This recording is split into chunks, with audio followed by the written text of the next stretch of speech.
Pelatih Timnas Indonesia Sinteyong telah mengantongi nama-nama pemain yang akan dibawa ke Piala AFF 2024. Dari 33 nama yang dipanggil, STY hanya membawa 23 pemain. Sebagian pemain dicoret karena alasan cedera dan kondisi fisik sakit. Sebagian pemain lain seperti Ivar dan Hübner belum mendapatkan persetujuan dari klub. Kendati menemui kendala dalam memanggil pemain abroad, namun pelatih STY belum berencana memanggil tambahan pemain. Manajer Timnas Sumarji bilang, skuad yang ada saat ini yang akan memperkuat Timnas di Piala AFF. Sudah kita diskusikan dan selalu kita komunikasikan dengan Coach Shin.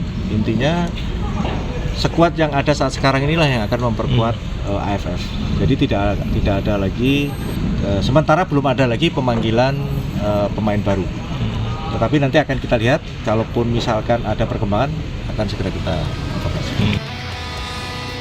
Meskipun diisi mayoritas pemain U22, Menpora Dito Aryo Tejo optimistis pada performa anak asuh Sinteyong di Piala AFF 2024. Menpora bilang, pemilihan Timnas U22 bagus untuk regenerasi. AFF, ya pasti targetnya juara lah Mbak, masa enggak. Ini kan pakai U23 ya.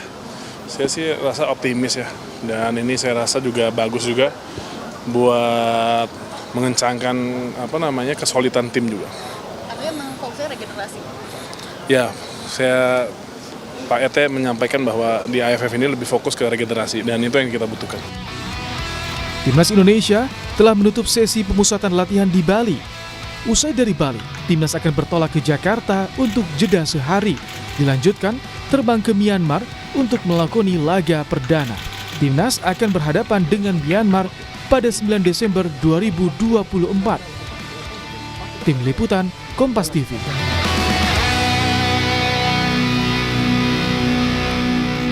Pemusatan latihan Timnas Piala AFF di Bali telah usai. Pelatih Timnas Sinteyong siap membawa 23 pemain mengarungi Piala AFF 2024. Lalu bagaimana menjawab ekspektasi publik yang masih tinggi dan menunggu punya gelar Piala AFF? Kita sudah bersama dengan manajer Timnas Sumarji. Selamat malam Pak Marji. Ya, selamat malam. Assalamualaikum. Waalaikumsalam warahmatullahi wabarakatuh. Saya harus tanyanya kesiapan ke Pak Marji. Gimana nih caranya? Ekspektasi jelas lah. Siapa yang tidak ingin bawa pulang piala begitu ya Pak ya.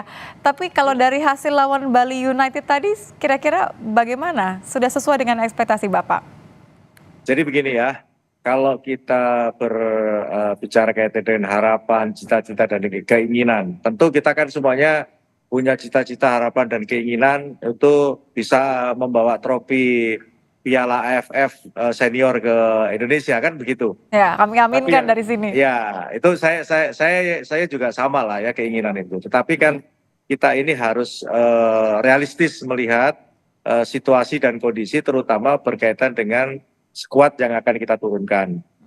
Dengan skuad yang kita turunkan diisi mayoritas pemain usia 22 tahun ke bawah, ditambah beberapa pemain yang boleh dikatakan senior pun juga ya belum begitu jauh dikatakan senior.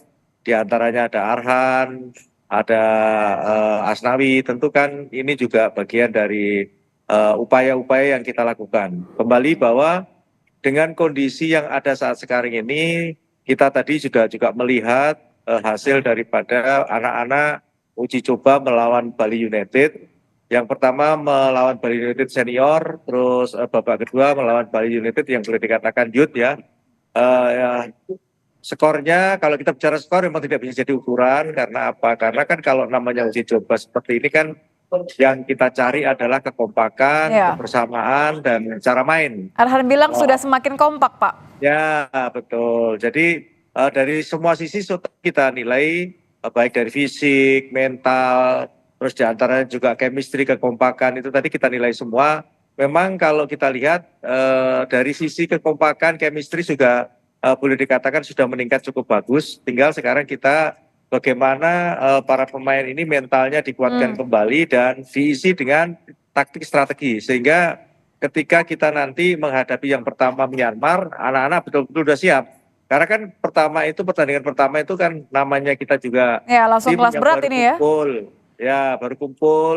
Tentu kan ini juga membutuhkan chemistry kan. Nah ini penting sekali.